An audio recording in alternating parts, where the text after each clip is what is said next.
Assalamualaikum warahmatullahi wabarakatuh. Selamat pagi para dewan juri dan para saudara-saudari sekalian.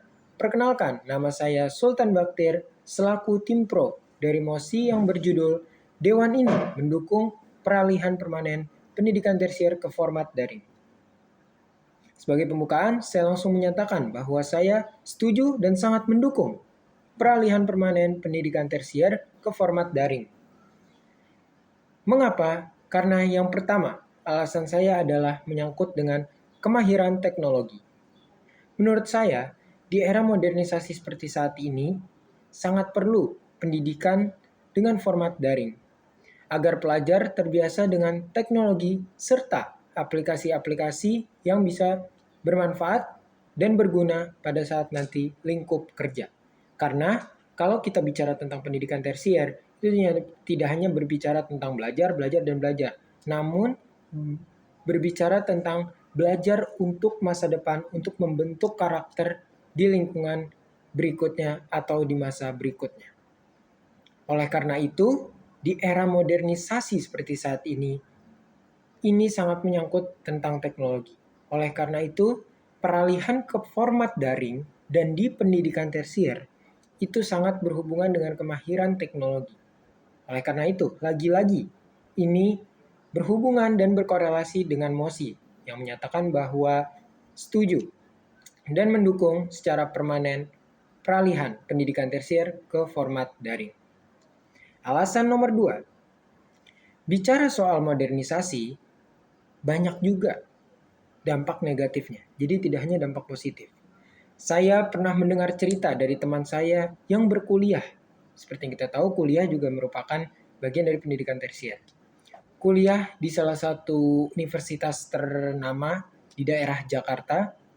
Beliau mengatakan bahwa kuliah itu tidak seindah yang masyarakat katakan. Di sana juga banyak menyimpan hal-hal yang sangat kelam. Saya diceritakan bahwa ternyata kuliah itu juga beberapa mahasiswanya ada yang masih melakukan kenakalan remaja. Jadi tidak hanya di SMA, namun lebih parah di masa kuliah. Nah, ini berbalik jika pendidikan tersier itu dilakukan secara daring, ke format daring. Pasti hal ini akan sangat-sangat jarang terjadi. Tidak mungkin. Karena jika dilakukan dengan format daring, hal-hal seperti ini akan sangat jarang dilakukan karena interaksi sosial yang dikit. Namun, interaksi sosial diganti dengan interaksi berbasis digital, seperti itu. Jadi, bukan berarti kita tidak interaksi sosial, namun kita tidak interaksi secara fisik, namun secara digital. Jadi, interaksi sosial dapat, namun tetap menjaga keamanan dan kenyamanan untuk para pelajar. Alasan nomor 3, efisiensi anggaran. Seperti yang sudah banyak kita dengar dari pemerintah, efisiensi, namun efisiensi yang ini sangat bermanfaat. Kenapa? Karena kita sudah tahu lah di mana-mana banyak membahas tentang UKT atau biaya pangkal kuliah yang sangat melonjak tinggi. Nah, jika formatnya daring, hal ini bisa dan malahan menjadi tujuan utama mengapa peralihan permanen ini sangat berguna.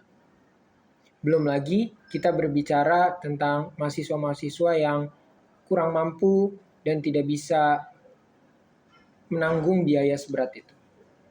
Selanjutnya, alasan keempat yaitu contoh nyatanya. Contoh nyata pendidikan online ini dapat kita lihat saat COVID-19 kemarin, pandemi kemarin. COVID-19 ini menjadi contoh bahwa pendidikan daring bisa menjadi solusi yang efektif dan efisien.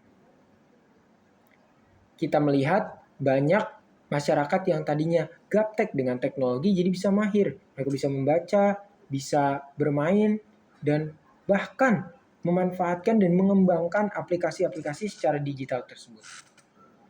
Nah, jika kita bicara ibarat tentang contoh nyata, saya ingin mengutip contoh nyata universitas atau pendidikan tersier yang sudah membuka kelas online. Ada dua. Yang pertama, itu ada dari Universitas Tekom yang sudah membuka kelas online terutama dengan jurusan-jurusan yang berbasis digital seperti desain komunikasi visual dan ilmu komunikasi, ilmu komputer, dan lain-lain. Nah, yang kedua ada Universitas Terbuka. Universitas Terbuka ini sudah membuka kelas online Dan di pelaksanaannya ini sangat berguna bagi mahasiswa-mahasiswa yang apalagi aksesnya terbatas untuk datang langsung ke gedung secara fisik.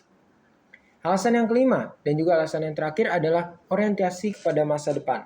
Mengapa orientasi kepada masa depan? Karena kita tahu, seperti yang saya bilang tadi di awal, era modernisasi. Sekarang sudah sangat pesat perkembangan teknologinya. Kita main menggunakan teknologi.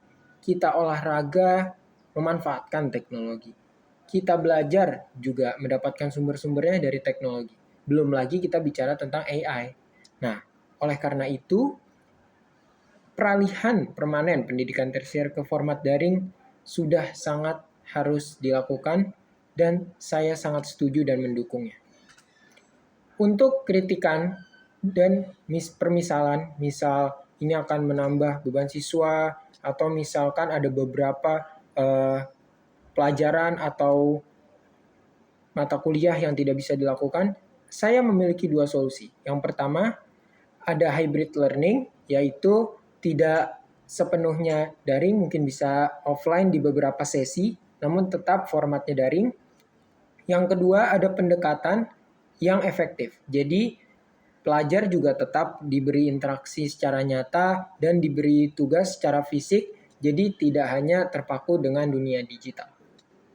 Dan untuk harapannya, saya harap pelajar-pelajar bisa menerapkan ini dengan sangat baik, memanfaatkan teknologi dengan sangat baik, dan bisa bersaing dengan para pelajar dari negeri-negeri lain. Karena sudah banyak yang memanfaatkan teknologi dengan sangat baik, belum lagi kita bicara tentang negara Cina, Jepang yang perkembangan teknologinya sudah sangat baik. Itu saja dari saya, kurang lebihnya mohon maaf. Terima kasih para dewan juri dan saudara-saudari yang sudah mendengarkan. Sekali lagi saya simpulkan bahwa saya selaku tim pro sangat setuju dengan dewan ini mendukung peralihan permanen pendidikan tersier ke format daring. Terima kasih.